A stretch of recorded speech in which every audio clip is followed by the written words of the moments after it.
So by November of just last year, stage 4 breast cancer, and I surrendered it all. I said, okay, if I'm going to do anything, I know I have to heal it here. That's precisely what we're teaching and witnessing in action. Tumors, for instance, can be viewed as illusions, and they are, in essence, the product of the information within the field. Change that information, and you can potentially change the course of matter itself. Now, this may sound complex, but it's the essence of what we explore during these 7 days. It's all about understanding the quantum field, how it responds not merely to our desires, but, more importantly, to who we are becoming. You mentioned an essential point, the power of love and healing vibrations. When we fill our hearts with love, gratitude, and coherence between our brain and heart, we emit a healing energy that can affect others, whether they actively engage in the process or not. It's a matter of creating a vibrational connection, a resonance, between ourselves and the person we want to support in their healing journey. This connection can be incredibly potent, even when they aren't consciously participating. I can confidently say that my beliefs about what's possible have evolved significantly over the last couple of years. I've witnessed astonishing recoveries and transformations that challenge conventional beliefs. I did the PET scan, came back. The results were already in my inbox, and it said 0 hypermetabolic activity present in my entire body, which blew me away because I didn't know that that would be possible in just 2 months' time of doing these meditations. I found a lump in each breast and was diagnosed very quickly with breast cancer, triple positive breast cancer, one kind invasive lobular in the right and a DCIS in the left. Surgery, chemo, radiation were all my options, and they said you need to start it right away. And by the way, you know, this is imperative. You have to go on hormone replacement or hormone blocking, excuse me, and then.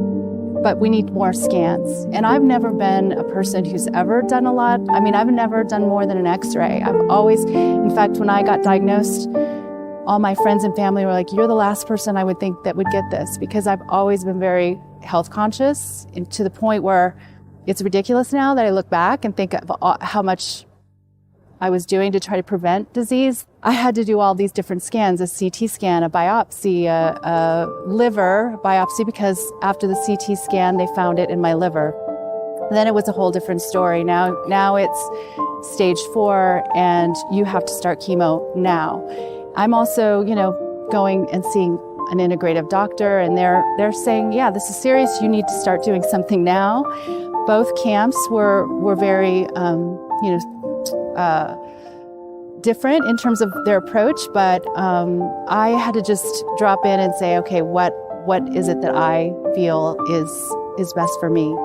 I was scared though, and every time you get a test and every time you see a doctor, it's like drinking from a fire hose, like all this information that comes at you. And I just would go to bed so scared and frightened every night, worrying about this. I've been meditating for 20 years. My meditation practice went out the window. I've been following Dr. Joe for over 20 years. I saw him and read all of his books. And what I forgot, though, is that I am the creator of my own life. So by November of just last year, stage 4 breast cancer, and I surrendered it all. I said, okay, if I'm going to do anything, I know I have to heal it here. And if Source wants me to have chemo, then that's what I'll do. If Source wants me to have surgery, that's what I'll do. And so I just kept finding people in my healthcare team that aligned with me. The oncologist did not recommend chemotherapy initially. So until 2 months later, when I had the PET scan, which is when they inject your body with radioactive material and see where the cancer is in your body, because cancer eats up all the radioactive material. And it was unfortunately now in my bones, ribs, it was in my back, and I just thought it doesn't change the game for me. In fact, I didn't tell my family that it had gone into the bones. I was so scared of getting cancer my whole life, and I knew I needed to change that fear. So I just started doing the work and just reading as much. Anytime I got health scare information, I had to get information that I knew was going to help change my mind. I got all my books out and I started reading, You Are the Placebo and Changing the Habit of Being Yourself. And I just started meditating once in a while until that January diagnosis. And I thought, no, I have to get really serious. I remember having a, conversation in one of my meditations with God, and I just said, okay, I just need to know that this is possible. Yes, there are miracles that have happened, but I don't know anyone that this has happened to. I need a modern miracle person in my life to show me that this is possible. Literally the next day, I was scrolling through my YouTube channel, and this beautiful stories of transformation came up. And it was a woman by the name of Monique who shared her journey, and it was very similar to mine in terms of diagnosis. And she just had this beautiful story about how she decided to do the meditations and really, dedicate herself to them. And she wasn't able to go to a progressive, and I knew I wasn't going to be able to go to one before my next PET scan. So I really needed to listen to how she did it. I meditated twice a day, 3 times a day, often, and it was Changing the Habit of Being Yourself was the one of the meditations, and Blessing of the Energy Centers was the other meditations, and those 2 were very powerful for me. I remember, in fact, one meditation that helped me to actually connect to that feeling of being healed. And after that meditation, I knew it was going to be okay. The PET scan had to be done, and May 19th, I had a PET scan. And that day was a Friday, and I remember going in thinking, you know what, this is already healed, so I'm not going to worry about it. Or at least I thought it's already healing. I didn't know if it was going to be completely gone. And I did the PET scan, came back home. The results were already in my inbox, and I didn't look at them. I decided, I don't need this. I'm going on vacation tomorrow. I want to be with my family. I want to enjoy my life, and I'll look at the scan later. So I did a few days later, and I looked on the computer because it was in my inbox, and it said 0 hypermetabolic activity present in my entire body, which blew me away because I didn't know that would be possible in just 2 months' time of doing these meditations so rigorously, and really believing that I could do them. And Monique, because she was so pivotal in my healing journeys, and this community has been amazing. Coming here, this is my first retreat, and it was because I wanted to just be a part of how amazing this is. So just thank you so much, and I just want to share the love and share the possibility that you can heal yourself too. By giving to others and practicing gratitude, you can shift your emotional state. When you're in a state of gratitude, you become receptive and accept thoughts that match that emotional state. This, in turn, triggers your body to produce chemicals that promote growth and repair. It's about understanding why you're doing this and assigning meaning to the task. Moreover, consider that many health issues stem from emotional imbalances. When you visit a doctor, a significant percentage of cases are influenced by emotional states that have persisted for a long time. Even if physical pain is the primary complaint, it often originates from deep-rooted emotional conditions and a series of unhealthy choices. In essence, you can do everything right on the physical and chemical fronts, but unless you address the emotional imbalance, you might still find yourself in poor health. Your emotional state is a powerful factor in shaping your physical well-being. When you change your state of being by shifting your emotions and aligning them with your intentions, you open the door to synchronicities, opportunities, and coincidences that affirm your role as the creator of your life rather than a victim of it. For individuals seeking healing, it's crucial to work on the emotional states that anchor them in the past. This can be challenging because until recently, there were few scientifically validated methods for teaching people how to do this. People naturally want to escape their emotional states, often resorting to external distractions like movies, shopping, or dining out to avoid feeling pain. However, emotions inevitably resurface. So, when you reach a point where nothing external can alleviate your discomfort, it's a critical juncture. You stop responding to the usual diversions and begin to recognize that the only way to find relief is within yourself. At this moment, you're no longer a slave to your habitual responses, and this realization can be unsettling. You start questioning your actions, thoughts, and choices. The feeling of disconnection from your former self leads to a sense of depression or a midlife crisis. In truth, it's your soul signaling that you can't return to the past. You can no longer predict every outcome. So, you must embrace change, which can be uncomfortable. However, this transition isn't something to fear. It signifies your readiness for transformation. Instead of relying on external distractions to mask your emotions, you recognize the need to change from within. You start evaluating your responses to various situations, like interactions with coworkers, financial matters, or exposure to news. You're not looking for a quick fix. You're committed to genuine change. People have shared numerous testimonials of being diagnosed with chronic health conditions and experiencing improvement through meditation and elevated emotional states. However, some individuals find that after meditation, they spend the next several hours in fear and frustration. This happens when they unconsciously return to their old thought patterns and emotional states. Thus, it's vital to practice being in these elevated states with your eyes open to carry this transformation into your daily life. Walking meditations, a key component of our work, teach you to maintain this state while facing external challenges. You need to become so proficient at this practice that you can maintain it even in adverse situations. This is where you truly demonstrate your mastery over your emotional states. It's not enough to meditate with your eyes closed. Key that if you just do the next right indicated action and just show up and start to do this work, it's going to work out better than you could ever imagine. Firstly, there are 3 types of stress that impact our physical well-being. Physical stress from accidents or injuries, chemical stress from toxins or pollutants, and emotional stress, often stemming from personal challenges and traumas. These stressors disrupt our body's natural balance, pushing it out of homeostasis. Normally, our body strives to return to this balanced state through its autonomic nervous system. However, if we repeatedly knock it out of balance, the new imbalanced state becomes the norm, setting the stage for illness.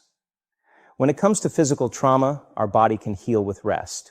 For chemical imbalances, we may need pharmaceuticals or supplements to restore equilibrium.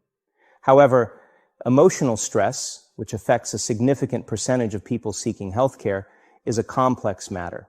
It's linked to a range of negative emotions such as anger, hatred, fear, and anxiety, which, when prolonged, can trigger the onset of disease.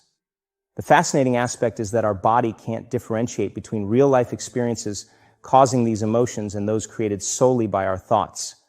The body responds the same way, believing it's under constant threat or in a state of emergency. This constant state of stress, triggered by our thoughts, eventually leads to physical illness. So yes, our thoughts can indeed make us sick. Now, if our thoughts can make us sick, could they also make us well? Absolutely. But to achieve this, we need to manage our attention and energy carefully. Where we direct our focus is where we channel our energy. We must learn to control and change the thoughts that have conditioned our bodies to respond negatively. This is the essence of the mind-body. In order to do that, we have to shift out of the things that we have come to believe in, and everything that you came to this program watching tonight that you believe in was handed to you by someone else outside of you, was handed to you by the experiences or testimony of someone in the past, and because it comes from outside of you, there is still an element of doubt. And this element of doubt isn't bad, but it keeps you from reaching higher levels because what you think about is what expands. And if you're thinking doubt, then doubt is what expands. William Blake said, if the sun and moon should ever doubt, they would immediately go out. So how do we get past what we believe in or what has been handed to us and still honor it and be grateful for all of the teachers and all of the people who have come before us? So what we have to learn to do is let go of that tribal consciousness and shift to what I call a knowing. Now there's a big difference between what you believe and what you know. Everything that you know is something that you have made conscious contact with. Conscious contact. So there's nobody out there watching, there's nobody in this world who knows how to swim, who learned it by somebody else telling them that you can swim, or by watching Mark Spitz go through the water, or by observing other people doing it. You may remove some of the doubt, but you will never know how to swim until you get in the water and blub around a few times and then do it. And then you'll have a knowing. And that knowing is something that you'll never lose, just like riding a bicycle or dancing the Macarena or making a lemon meringue pie or anything that you know how to do. It's because you've made conscious contact. And I'd like to suggest that there's a big difference between knowing about a divine presence, knowing about a sacred awareness, knowing about God, and knowing God. There's a big difference. Just like there's a big difference between knowing about the possibility of being able to heal myself of something that is bothering me, perhaps a disease process. I perhaps may believe that it's possible because I've read other people and I've heard others say it. And I've read the testimony and I've listened to the tapes and I've gone to the seminars. But until you have made conscious contact with it, you'll never. People have shared numerous testimonials of being diagnosed with chronic health conditions and experiencing improvement through meditation and elevated emotional states. However, some individuals find that after meditation, they spend the next several hours in fear and frustration. This happens when they unconsciously return to their old thought patterns and emotional states. Thus, it's vital to practice being in these elevated states with your eyes open to carry this transformation into your daily life. Walking meditations, a key component of our work, teach you to maintain this state while facing external challenges. You need to become so proficient at this practice that you can maintain it even in adverse situations. This is where you truly demonstrate your mastery over your emotional states. It's not enough to meditate with your eyes closed. You must also apply this state with your eyes open.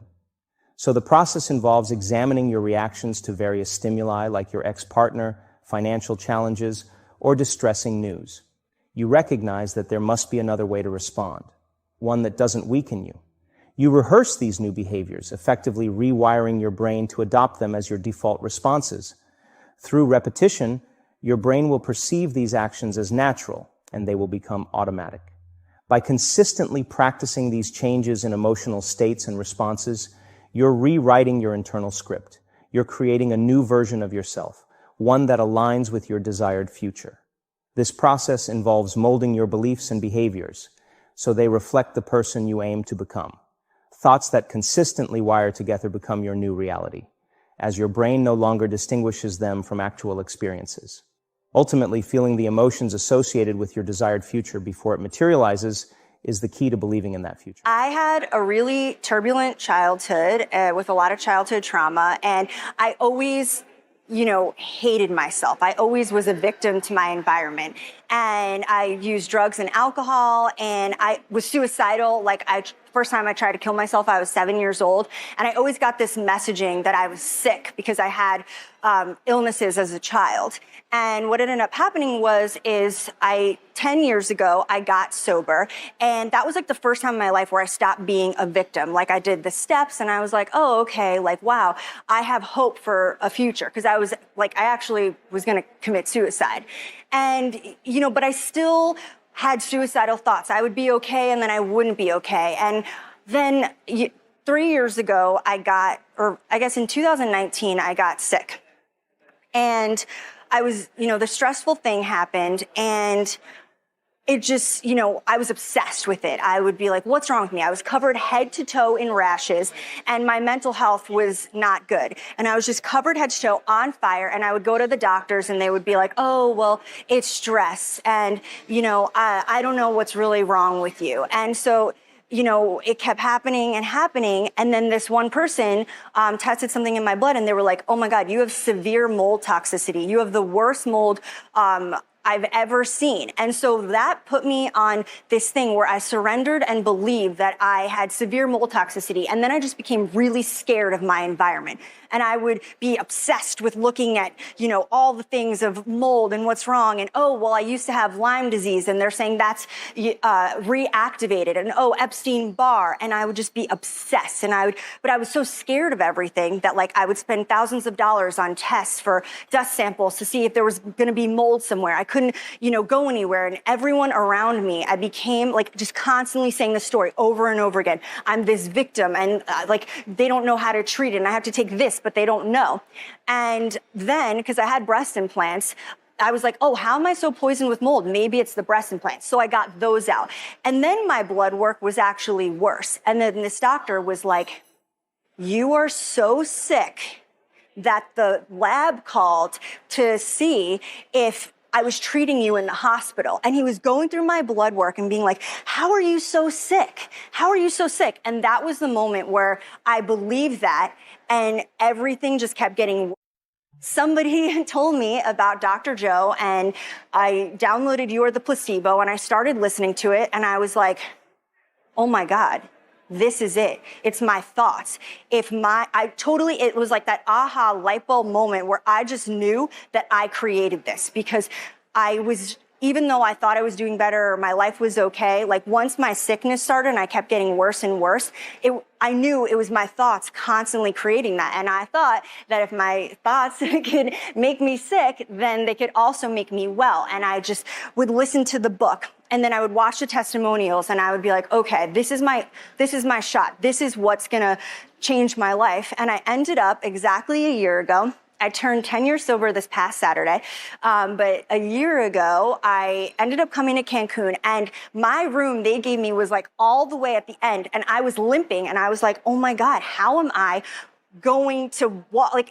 I'm going to have to ask them for a different room. And then I was trying to think of the placebo and but hobbling, and then so afraid of my knee coming out. Oh my God, what if my knee is going to come out, and then they're going to have an ambulance come into the event. And I was just so trying to, overcome my body. And the first walking meditation, I don't know what happened, but I was bawling my eyes out hysterically. And I made a decision with the amplitude greater than whatever that was. And I was like, I can walk. And then I was walking like I was Naomi Campbell on the runway, through the ocean. And I was just like, oh my God, I could walk. And I was just bawling my eyes out. And then I just made that decision. I can walk. And then the event just kept getting better and better. And I just started to really connect to the divine and love myself, and met incredible people. And I felt my energy just rising, and I was manifesting things, and I knew I was changed. In Nashville, I ended up being a healee. And the first healing, again, I was kind of a little nervous and scared. And he said, all I want you to do is be open to possibility. And I just laid there, and I was just like, I am open to possibility. And the healing ended, and I honestly felt like I took 10 e-pills. And as I said, I'm 9 years sober at the time. I know what ecstasy is like. And I was like, oh my God. And I'm like, I went back home and I tested my blood, and the mold was 80% gone. My liver was normal for the first time in 3 years. And my life just kept getting better and better. I can't even imagine thinking about suicide. I can't even, that seems so insane to me now. And I just have so much compassion and so much love for that person that, went through that. And I am grateful. And when he says that, when you're grateful for your past and everything that you went through, every single thing led me to here right now. And I know that deeply. I want things that I never thought were possible. Like I believe, like I used to have a different belief, a negative belief, this victim mentality. And now I just truly believe at the depths of my soul that I am completely unlimited. I'm connected to source, and the most wild, unexpected things happen. And I'm just so grateful.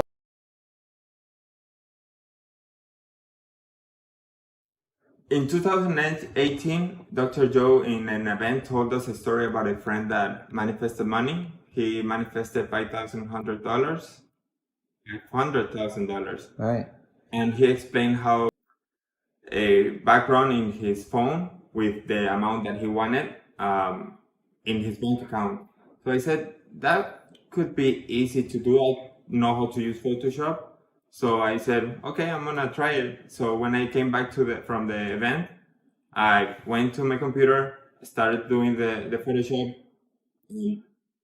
Every night and every morning I saw my Photoshop and my screen with the amount that I wanted, felt the emotions, meditated about it, and every time I felt love, I just changed it to abundance. So that went for a month, and my sister called me and told me that the house that we were selling for 5 years got sold, and each of us received $30,000.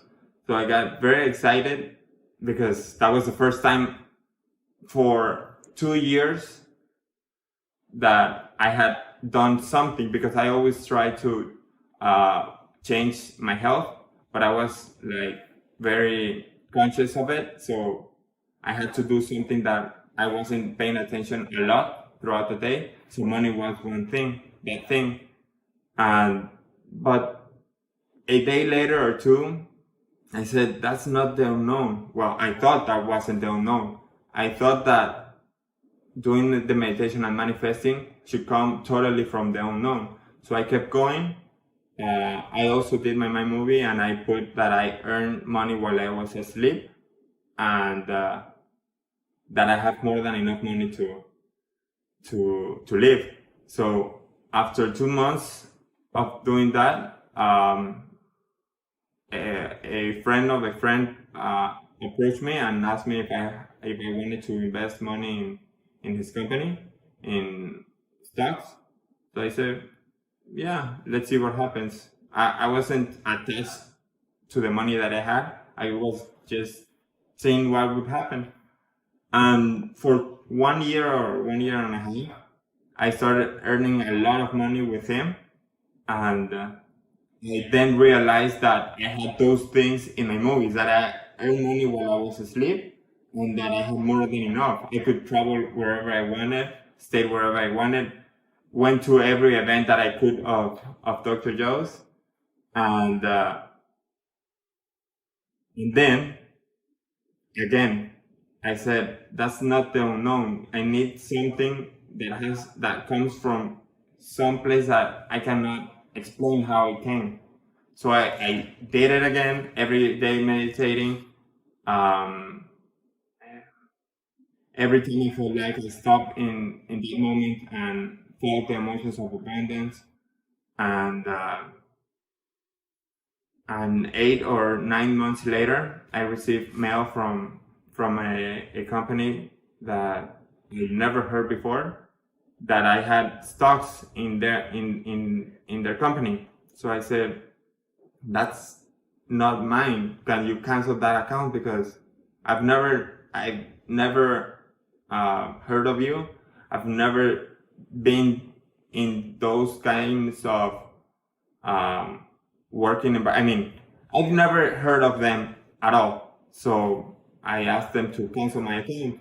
And the only way that I could cancel the account, they told me, was withdrawing the money that I have with them. So thinking that it would be like $100 or $200, or I don't know, maybe $1,000. I said, okay, how much is it? So I could withdraw it and just close my account. The day after that, they called me and they said that I had $100,000 more or less in that account with my name. it was unexplainable. So I didn't believe it at first. When I called my financial friend, he helped me to withdraw the money, and even in that process, I didn't believe that it was going to arrive at my bank account. And for a few weeks, 2 or 3 weeks, it was starting to come to my account. I was like, it's not. I mean, I don't need to work anymore. I now know that I can manifest money without working. It's crazy to believe that, but that's my story.